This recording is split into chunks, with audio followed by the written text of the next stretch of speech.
sebagai forum diskusi, jadi ojo neng dadi pemangsa kuping. Aku ngomong di rumah ya yo. Itu siapa tahu saya juga jadi polusi nanti malah di kepala Anda. Jadi kita diskusi bareng-bareng. Tadi premis utamanya adalah apa sebenarnya polusi teori yang ada di sosmed, kebanyakan sharing tanpa kita tahu kebenaran atau bobot dari teori tersebut gitu ya. Kita bedah satu demi satu. Pertama sharingnya dulu. Sharing itu tidak bisa disalahkan karena itu naluri manusia. Naluri manusia ingin membagi kebahagiaan, membagi kebenaran. Itu sudah naluri dari dasar manusia. Kalau Anda punya teman anak kecil, anaknya Pak Lekbu kayak atau siapa, kalau dia dengar sesuatu yang baru misalnya di sekolahnya, pasti dengan semangat bercerita dia. Gini loh Pak yang benar, gini loh Mas yang benar, kan gitu selalu. Itu naluri biasa. Kalau punya sesuatu yang baru, pengen di-share itu naluri, atau pengen dijajal. Di sini ada yang ikut persilatan apa ya? PSHT kayak apa, melu karate, taekwondo atau apa. Anda coba perhatikan, kalau mahasiswa baru mesti pengennya gelut terus.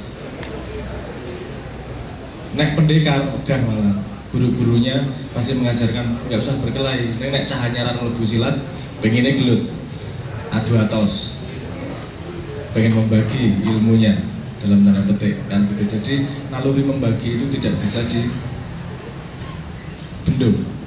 karena manusia pengen membagi kebahagiaan, dan itu rumusnya terbalik dengan ekonomi. Kalau ekonomi kamu membagi hartamu berkurang. Kalau kebahagiaan dibagi malah bertambah. Bener nggak kira-kira? Gue naik bar di sini mesti ya kayak sing jomblo. Gue bar nembak pacar, nembak cem-ceman, ditompo, orang tahan mesti gue ngomong karo sekitarnya. Aku bar ditompo setelah nembak ping 300 mesake banget. Itu mau ditompo cintanya atau mesake karo gue. Tapi intinya bahwa kebahagiaan mesti nalurinya pengen dibagi terus. Karena itu menambah kebahagiaan itu sendiri. Yang tidak mudah adalah ketika naluri berbagi ini bertemu dengan sebuah metode berbagi yang efektif, yaitu sosial media. Sosial media ini berbagi apapun gampang banget ya, dan hampir tidak ada efek sampingnya. Gue kari nganggo akun anonim berbagi sak macam-macam bebasmu, tidak ada efeknya di kamu. Jadi naluri berbagi menjadi lebih kuat lagi. Entah itu berbagi untuk ngisruh, entah itu berbagi untuk memang pengen menyebarkan ilmunya dan seterusnya. Tapi berbagi itu menjadi naluri dasar manusia. Itu poin pertama. Yang kedua, ngomong tentang polusi teori. Kita ngomong teori dulu. Teori ini penting ora tau jane? Buat apa teori? Wong tidak praktek kok. Nah, teori adalah salah satu metodologi untuk menemukan pola. Jadi gini, kalau kita mengalami sesuatu, kita punya pengalaman, kita akan mencoba mencari polanya. Oke? Terus ada kalimat begini, orang yang pandai adalah orang yang belajar dari pengalamannya. Tapi orang yang jenius adalah orang yang belajar dari pengalaman orang lain. Jadi dia tidak harus mengalaminya sendiri, belajar dari pengalaman orang lain. Bagaimana cara belajar dari pengalaman orang lain? Adalah dengan memahami teori yang dia bangun berdasarkan pengalamannya. Jadi teori penting untuk saling membagi pola. Yang salah adalah sikap kita terhadap teori. Yang menjadi titik selipnya adalah sikap kita terhadap teori. Apapun yang Anda dengar dari luar terhadap benar salah itu teori. Kemudian Anda membuktikan, baru itu berani ngomong itu benar atau enggak. Nah, biasanya kita ketika mendengar teori langsung kita letakkan pada kotak percaya atau kotak tidak percaya tanpa kita mengalaminya dulu. Nah, kira-kira gue setuju dengan teorinya langsung percaya. Nek kira-kira ora seneng karo teori ini, langsung ora percaya. Di sini ada pendukung Prabowo dan pendukung Jokowi. Tolong angkat tangan yang Jokowi 1, yang Jokowi angka 2. Balik. Jokowi 1, Prabowo 2. Anda mengalami sendiri, ketika teori Anda presiden terbaik adalah Jokowi, semua berita baik tentang Prabowo jadi salah. Ketika Anda mendukung teori Anda adalah Prabowo yang terbaik jadi presiden, semua kebaikan Jokowi dianggap teori yang salah. Itu yang bermasalah pada otak manusia. Kenapa? Karena ketika dia mendengar sesuatu, diletakkan pada kotak percaya dan kotak tidak percaya. Padahal apa yang ingin Anda lakukan? Yang Anda lakukan seharusnya adalah pengen tahu, terus kemudian menjadi tahu. Untuk menjadi tahu, langkahnya bukan dari percaya atau tidak percaya. Langkahnya dari tidak tahu. Jangan lupa dalam diri Anda ada kotak yang namanya tidak tahu. Kalau dengar teori, jangan langsung masukin percaya atau tidak percaya. Masukin dalam kotak yang tidak tahu. Paham maksud saya? Jadi dalam diri kita ada kotak percaya, kotak tidak percaya, ada kotak tidak tahu. Ini jarang dipakai nih, kotak tidak tahu ini. Biasanya langsung kita serap percaya, kita serap tidak percaya. Oh, belum tentu Anda belum mengalami.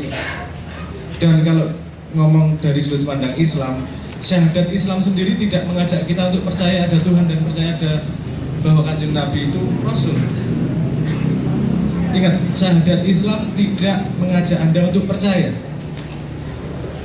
tapi mengajak Anda untuk bersaksi. Beda loh bersaksi sama percaya itu. Kalau Anda dipanggil menjadi saksi di pengadilan, Anda dengar infonya cuma dari dengar-dengar, mau nggak Anda bersaksi? Mengkerungu-kerungu ya, percaya ya. Katanya si A itu membunuh si B, yang cerita si C. Sepercaya-percayamu sama si C, kamu tidak mengalami sendiri, tidak bersaksi terhadap kejadian itu, berarti belum menjadi saksi. Terhadap semua teori, jadilah saksi. Bagaimana caranya? Dengan meletakkan semua teori itu pada kotak tidak percaya. Untuk menjadi pandai, itu hanya itu kok. Anda ingat kalimat semakin orang pandai, semakin banyak yang dia tidak tahu. Betul nggak? Dari mana datangnya tidak tahu? Karena dia meletakkan semuanya yang dia tidak alami ke dalam kotak tidak tahu. Jadi semakin banyak isinya. Bukan urusan jumlah pengetahuan, bukan urusan sekolahmu apa, tapi kemampuan dia memanajemen informasi, bisa meletakkan secara tepat di mana kotak tidak tahu, di mana kotak percaya, dan di mana kotak tidak percaya. Itu toh. Jadi ada batasnya. Aku kurungu-kurungu, oke, ini menarik. Ada kemungkinan benar, ada kemungkinan salah, tapi saya tidak tahu. Kalau Anda sudah meletakkan kotak pada tidak tahu, langkah berikutnya menjadi tahu. Perjalanan setelah tidak tahu kan tahu. Kalau perjalanan dari percaya, bukan menjadi tahu, percaya berhenti. Tidak percaya menjadi tidak percaya, berhenti. Untuk menjadi tahu, kotaknya tidak tahu dulu.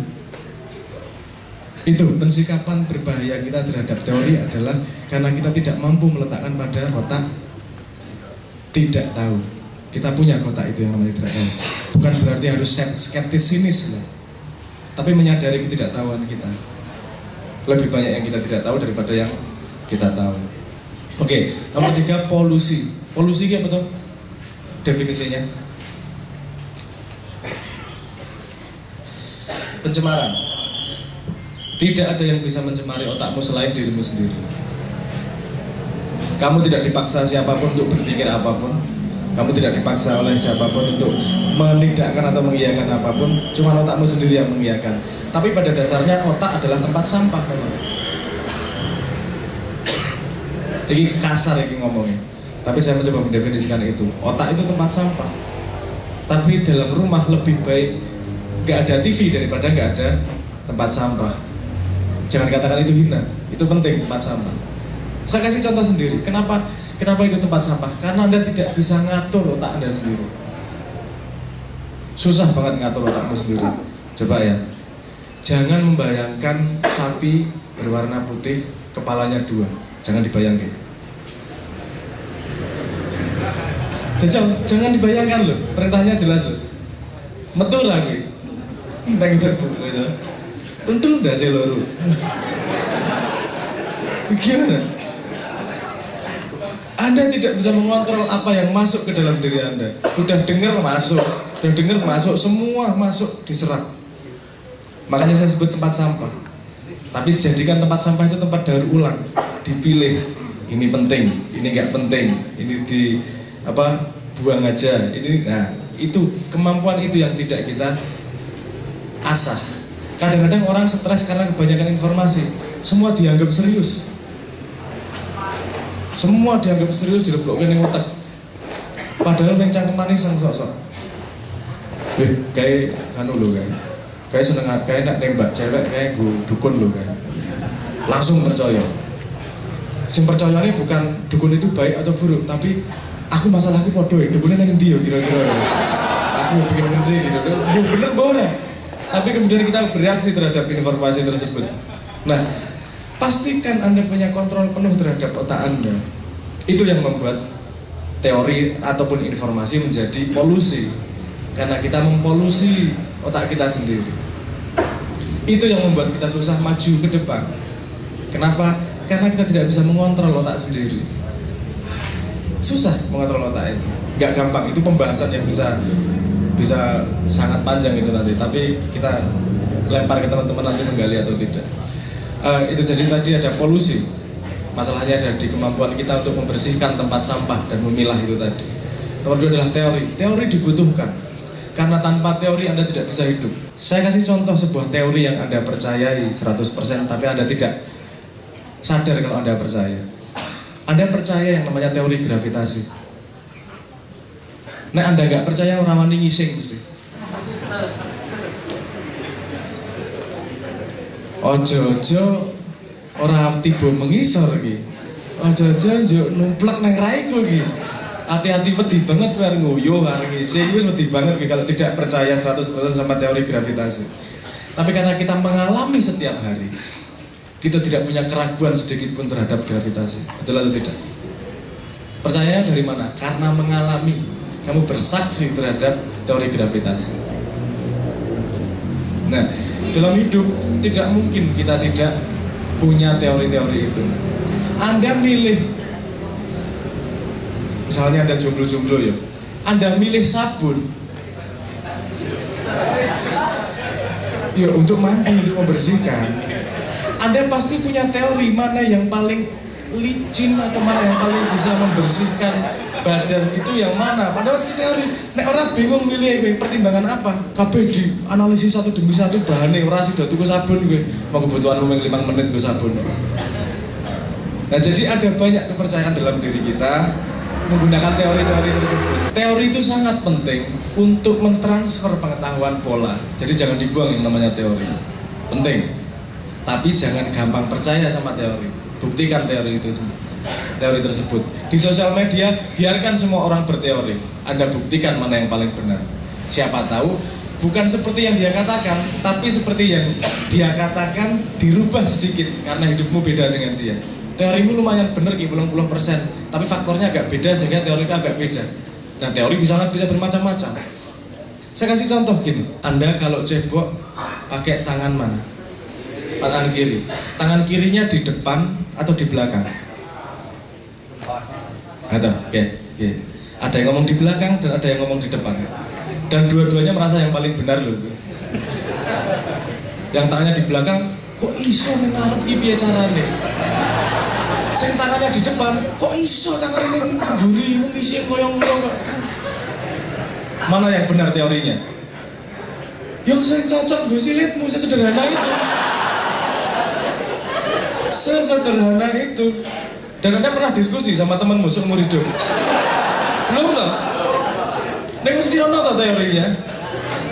Gue misalnya, kamu harus kalau kamu jawab belum mau nembak pacar itu kan informasi penting itu. Dek, kamu ceboknya tangan kiri di depan atau di belakang dek? Gue nggak pernah kamu gali informasi tersebut. Paham maksud saya bahwa semua orang sebenarnya punya set teori. Dan untuk membagi pola tersebut namanya jadi teori. Terus kita jangan hanya menidakkan teori tersebut. Sayang, itu sebuah pola yang dilakukan manusia. Ada kebenaran pasti kalau itu dia pegang. Cuman ada begini juga. Dalam sebuah teori kamu menganalisa. Terus kamu menabrakkan dengan lakumu.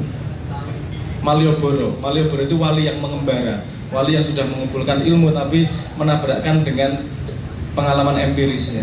Terus kemudian ditabrakkan terus, oh aku ngerti teori ini, belum lengkap. Udah, kamu paham bahwa teori dia lebih kecil dari skop teorimu. Kalau ada sesuatu aku tahu ngerti ini tapi tidak selengkap ini, waktunya Anda belajar. Sesederhana itu. Anak dari TK, SD, SMP semua menyebarkan teorinya sendiri dalam hidup. Dan tidak ada yang salah, karena dia pada kelas tertentu dalam hidupnya. Dia pada tingkat tertentu dalam perkembangan hidupnya. Ketika dia masih percaya pada sebuah teori, gak masalah, tambahi sedikit kalau bisa. Kalau tidak, maklumi, dia sedang belajar dengan teorinya tersebut. Yang perlu Anda perhatikan adalah pintu ilmu. Ketika Anda menemukan teori yang belum pernah Anda dengar, dan Anda perlu membuktikan, jangan percaya dulu. Bahkan kalimat saya ini jangan percaya, buktikan dalam hidupmu. Ya tadi buktikan, jajal nembak pacar, takon ini cewek nanti lebih berhasil atau lebih gagal misalnya. Nah, sudah ya, garis bawahnya. Tadi ada naluri untuk membagi, itu naluri manusia. Karena kenapa nalurinya seperti itu? Karena naluri manusia itu mengembang, dia tidak pengen dibatasi. Itu bedanya manusia dengan hewan. Kalau hewan tuh nalurinya pasti bikin area, menutup dirinya. Kalau Anda punya anjing, liatin dia pasti kencing di pohon, menandai teritorinya. Gitu ya. Karena itu sifat hewan. Kalau kelakuan manusia itu selalu pengen mengembang. Duitnya sedikit kurang banyak. Pengetahuannya sedikit dilebarkan. Dia di penjara tidak tahan. Selalu pengen mengembang. Selalu pengen mengembang, itu memang naluri manusia. Jadi kalau pengen berbagi itu salah satu bagian dari naluri manusia yang ingin mengembangkan dirinya. Itu tidak bisa dikontrol. Terus kemudian men-sharing. Tadi kan sharing sebagai naluri manusia. Kemudian men-sharing teorinya. Teori adalah potret dari pola yang dia pahami dalam kehidupan dia. Orang masalah. Asal kita mensikapinya secara tepat. Boleh dong orang berteori. Emang kalau Anda tidak membolehkan orang berteori, bolehnya hanya ketika sudah pandai. Siapa yang bisa bikin garis pandai? Ini sudah boleh, ini belum boleh. Ini sudah boleh, ini belum boleh. Gak ada. Semua orang berhak men-sharing teorinya. Bahkan kita bisa ambil pengalaman dari orang yang sangat kita anggap bodoh, karena dia punya sudut pandang yang berbeda dari kita. Dia punya cara pandang yang berbeda dari kita. Saya tanya begini misalnya, ada berapa teori cara untuk memotong mangga? Cara motong mangga ada berapa cara? Sakarepmu loh. Arep mau berakoti diketok cilik-cilik, diketok gede-gede, ketok nggo truk, ketok nggo setum, diketokke bojone tanggane, terserah. Banyak cara untuk memotong mangga. Tapi apakah cara memotong mangga merubah rasa mangga? Tidak. Semakin kamu belajar banyak cara memotong mangga, semakin kamu tahu mangga itu seperti apa di dalamnya. Jadi semakin banyak teori, sebenarnya kita punya bekal untuk semakin bisa melihat apa yang diteorikan tersebut. Saya tidak ngomong mereka selalu benar, tapi mereka punya potensi untuk menambah khasanah pengetahuan kita. Jangan sampai potensi itu hilang, gitu aja. Nah, yang membuat itu menjadi polusi adalah ketidakmampuan kita mengontrol, memilah mana yang perlu disampingkan, mana yang perlu diperhatikan. Kalau kita sudah disiplin di situ, kita mau baca dari 1000 teori, ya akan ada masalah. Karena kita bisa ngambil mana yang menumbuhkan kita, mana yang tidak menumbuhkan kita. Dan pada endingnya, kalau kita bisa saling menumbuhkan di antara satu sama lain, yang terjadi adalah society yang lebih maju, society yang lebih baik.